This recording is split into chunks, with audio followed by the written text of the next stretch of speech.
اگر کوئی شخص بیمار ہو اور اس پر غسل فرض ہو جائے، یا کوئی خاتون بیمار ہو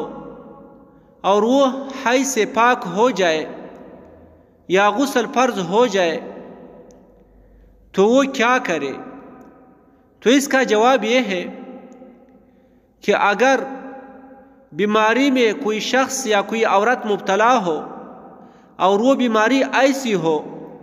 کہ جس کے ساتھ غسل کرنا سخت نقصان کا باعث ہو، مثلا ہلاکت کا خوف ہو یا مرض کے بڑھ جانے کا اندیشہ ہو یا دیر سے شفا یاب ہونے کا اندیشہ ہو، تو غسل فرض ہونے کی صورت میں وہ غسل کے بجائے تیمم کر کے نماز پڑھ سکتی ہے۔ یعنی اگر کوئی مرد یا عورت ایسی بیماری میں مبتلا ہو کہ جس کے ساتھ غسل کرنا سخت نقصان کا باعث ہو یا مرض کے بڑھ جانے کا اندیشہ ہو یا دیر سے